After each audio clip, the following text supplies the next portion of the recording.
మంచి ఎండాకాలం 1948వ సంవత్సరం ఏప్రిల్ నెల. విపరీతమైన ఎండలతో మద్రాసు నగరం వేడెక్కుతోంది. అయినా ఆ వేడిని ఎండని లెక్క చేయకుండా వెల్లింగ్టన్ థియేటర్ ముందు జనం బారులు తీరి నిలుచున్నారు. ఎలాగైనా టిక్కెట్ సంపాదించి సినిమా చూడాలనే పట్టుదల అక్కడ ఉన్న వారందరిలో కనిపిస్తోంది. వారంతా చూడాలని అనుకుంటున్న ఆ చిత్రం పేరు చంద్రలేఖ. 5 ఏళ్ల పాటు నిర్మాణంలో ఉన్న జెమినీ వారి చంద్రలేఖ ఆ రోజే విడుదలవుతోంది. చిత్ర నిర్మాణ విశేషాలతో పాటు ఆ సినిమా కోసం చేసిన పబ్లిసిటీ కూడా జనంలో ఆసక్తిని పెంచింది. అంతకుముందు ఎన్నడూ చూడని సైజులో పోస్టర్లు, దినపత్రికల్లో ఫుల్ పేజీ ప్రకటనలు, రంగుల్లో ముద్రించిన పాటల పుస్తకాలు ఇవన్నీ ప్రేక్షకుల్లో ఆసక్తిని పెంచి థియేటర్కు వచ్చేలా చేశాయి. ఆ చంద్రలేఖ సినిమా గొప్పతనం ఏమిటి? దానిని నిర్మించడానికి 5 ఏళ్లు ఎందుకు పట్టింది? ఆ సినిమా తీయడానికి ఎంత ఖర్చు అయింది? చంద్రలేఖ సినిమాలో హీరో హీరోయిన్లు ఎవరు? ఇలాంటి ఆసక్తికరమైన వివరాలతో ఈ వీడియోని మీకు అందిస్తున్నాం. జెమినీ సంస్థ అనగానే 2 పిల్లలు బాకా ఊదుతూ కనిపించే బొమ్మ గుర్తుకు వస్తుంది. దక్షిణ భారతదేశంలో సినిమా టెక్నిక్ను బాగా అభివృద్ధి చేసిన సంస్థ జెమినీ. ఎందరో నటీనటులు, సాంకేతిక నిపుణులు ఈ సంస్థ ద్వారా పరిచయమై ఎంతో పేరు తెచ్చుకున్నారు. తమిళ, తెలుగు, హిందీ భాషల్లో జెమినీ సంస్థ ఎన్నో చిత్రాలు నిర్మించింది. వీటిల్లో అధిక శాతం విజయవంతమయ్యాయి. జెమినీ సంస్థ అధినేత సుబ్రహ్మణ్య శ్రీనివాసన్. అయితే ఆయన ఎస్ఎస్ వాసన్గానే సుపరిచితులు. 1939లో జెమినీ పిక్చర్స్ సర్క్యూట్ పేరుతో వాసన్ మొదట ఫిల్మ్ పంపిణీ సంస్థను ప్రారంభించారు. ఈ సంస్థ తమిళ, తెలుగు చిత్రాలను తమిళ దేశంలో విడుదల చేసేది. రైతు బిడ్డ, ఇల్లాలు వంటి చిత్రాలను ఈ సంస్థే తమిళ దేశంలో విడుదల చేసింది. చెన్నైలో ఇప్పుడు ఈనాడు దినపత్రిక బిల్డింగ్ ఉన్న ప్రదేశంలోనే ఒకప్పుడు మోషన్ పిక్చర్స్ ప్రొడ్యూసర్స్ కంబైన్స్ వారి స్టూడియో ఉండేది.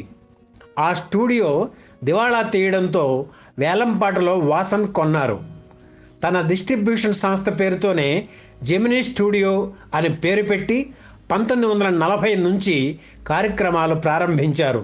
అంతవరకు సినిమా కంపెనీల్లో ఉండే పద్ధతుల్ని మార్చి ఒక క్రమ పద్ధతిని, క్రమశిక్షణని ప్రవేశపెట్టారు వాసన్. ఆర్టిస్టులకు, సాంకేతిక నిపుణులకు నెలసరి జీతాలు, టైమింగ్స్, బోనస్సులు, ఓవర్ టైం ఇవన్నీ జెమినీ సంస్థలో ఉండేవి. జెమినీ సంస్థ తమిళంలో నిర్మించిన తొలి చిత్రం మదన కామరాజు. బిఎస్ రావు దర్శకత్వం వహించిన ఈ సినిమా ఆంధ్రదేశంలోనూ బాగా ఆడి లాభాలు తెచ్చిపెట్టింది. ఈ సంస్థ తెలుగులో నిర్మించిన తొలి చిత్రం జీవన్ ముక్తి 1942లో విడుదలయ్యింది. అదే సంవత్సరం తీసిన బాలనాగమ్మ సంచలన విజయం సాధించింది. తొలితరం గ్లామర్ హీరోయిన్ కాంచనమాల ఈ చిత్ర నిర్మాణ సమయంలోనే వాసన్తో వచ్చిన విభేదాల కారణంగా చిత్ర పరిశ్రమకు దూరం అయ్యారు. జెమినీ సంస్థలో స్టోరీ డిపార్ట్మెంట్ ఉండేది. ఈ శాఖలో ప్రసిద్ధులైన రచయితలు ఉండేవారు. కథలు సేకరించడం, సమకూర్చడం వీరి పని. జెమినీ సంస్థ పేరు ప్రతిష్టలు దేశవ్యాప్తం చేసిన చిత్రం చంద్రలేఖ. అంతకుముందు వాసన్ నిర్మించిన తమిళ చిత్రం మంగమ్మ శపథం, తెలుగు సినిమా బాలనాగమ్మ ఘన విజయం సాధించి వాసన్కి పేరు, డబ్బు తెచ్చాయి. ఈ 2 సినిమాలతో వాసన్కి దాదాపు ఆ రోజుల్లోనే 40 లక్షల రూపాయల లాభం వచ్చింది. ఆ డబ్బు పెట్టి ఓ భారీ జానపద చిత్రం తీయాలనే ఆలోచన వాసన్కి వచ్చింది. ఆ ఆలోచన చిత్రరూపం దాల్చడానికి 4 ఏళ్లు పట్టింది. ఒక బందిపోటు దొంగను ఒక సామాన్య యువతి ఎదిరించి జయించే కథకి చంద్రలేఖ పేరు పెట్టి తయారు చేసింది జెమినీ స్టోరీ డిపార్ట్మెంట్. వాసన్కి ఆ కథ నచ్చలేదు, కానీ టైటిల్ నచ్చింది. అందుకే ఆ టైటిల్తో మరో కథ తయారు చేయమన్నారు వాసన్. కథలో హీరోయిన్కు ఇంపార్టెన్స్ ఉండాలి, అయ్యో అనిపించే సెంటిమెంట్ ఉండాలి, కథలో సస్పెన్స్ ఉండాలి, వినోదం మిస్ కాకూడదు, సినిమాలో భారీతనం ఉండాలి. ఇలా తన స్టోరీ డిపార్ట్మెంటుకు సూచనలు చేసి కథ తయారు చేయమన్నారు వాసన్. కొంత లేట్ అయినా మంచి కథ కుదిరింది. అది వాసన్కు నచ్చింది. మంగమ్మ శపథం చిత్రానికి దర్శకత్వం వహించిన టీజీ రాఘవాచారికి చంద్రలేఖ దర్శకత్వ బాధ్యతలు అప్పగించారు వాసన్. చంద్రలేఖ పాత్రకు నాటి గ్లామర్ తార టిఆర్ రాజకుమారిని ఎన్నుకున్నారు. కథలో హీరో కంటే విలన్ పాత్రకు ప్రాధాన్యం ఉండడంతో తమ ఆస్థాన నటుడు ఎంకే రాధాను అనుకున్నారు, కానీ అలా జరగలేదు. చివరికి మంగమ్మ శపథం చిత్రంలో నటించిన రంజన్ని విలన్గా, ఎంకే రాధాను హీరోగా ఎన్నుకున్నారు. ఈ సినిమాలో హీరో అంగరక్షకుడి పాత్ర ఒకటి ఉందని తెలిసి ఓ కొత్త నటుడు వాసన్ని కలిసి తనకు ఆ పాత్రను ఇవ్వమని అభ్యర్థించారు. నువ్వు ఆ వేషానికి పనికిరావు, కానీ నాటకాలు వదిలిపెట్టకుండా సినిమాల్లో ట్రై చెయ్యి అని సలహా ఇచ్చారు వాసన్. ఆ తర్వాతి కాలంలో జెమినీ సంస్థ నిర్మించిన మోటార్ సుందరం పిళ్ళై వంటి చిత్రాల్లో ఆ కొత్త నటుడు హీరోగా నటించారు. అతనెవరో కాదు, నడిగర తిలకం శివాజీ గణేశన్. చంద్రలేఖ చిత్రం షూటింగ్ మొదలైంది. తీస్తున్నారు, చూస్తున్నారు, తృప్తి లేక తీసిన సీన్లు పక్కన పడేయడం, మళ్ళీ తీయడం ఇదే తంతు. క్వాలిటీ విషయంలో వాసన్ రాజీ పడలేదు. ఎంత డబ్బు ఖర్చయినా, ఎంత కాలం పట్టినా పర్వాలేదు, బాగా తీయండి అని చెప్పేవారు వాసన్.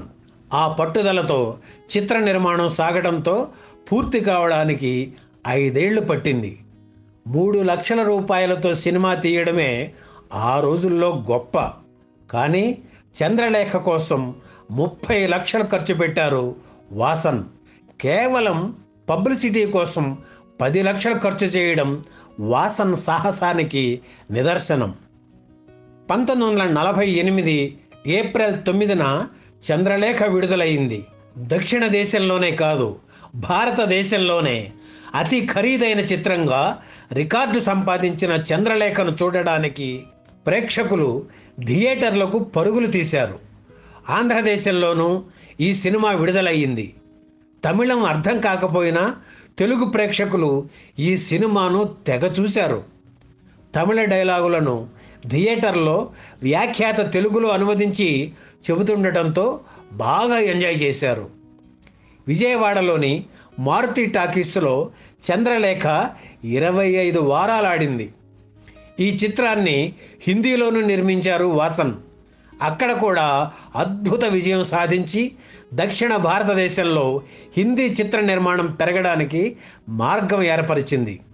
చిత్రం నిడివిని కొంత తగ్గించి ఆంగ్లంలోనూ విడుదల చేశారు వాసన్. జపాన్, స్వీడన్, అమెరికా దేశాల్లో ఈ సినిమా ప్రదర్శితమైంది. ఈ సినిమాలో డ్రమ్స్ డ్యాన్స్ హైలైట్ అని చెప్పాలి. దాదాపు 200 మంది డాన్సర్స్కు 6 నెలల పాటు ట్రైనింగ్ ఇచ్చి ఈ పాట చిత్రీకరించారు. చంద్రలేఖ చిత్రంలోని డ్రమ్స్ డ్యాన్స్ ప్రేరణతోనే చిరంజీవి నటించిన మెకానిక్ అల్లుడు చిత్రంలో జువ్వుమని తుమ్మెద వేట పాటను చిత్రీకరించడం గమనార్హం. ఈ వీడియో మీకు నచ్చితే లైక్ చేయండి, షేర్ చేయండి, వెంటనే సబ్స్క్రైబ్ కూడా చేయండి.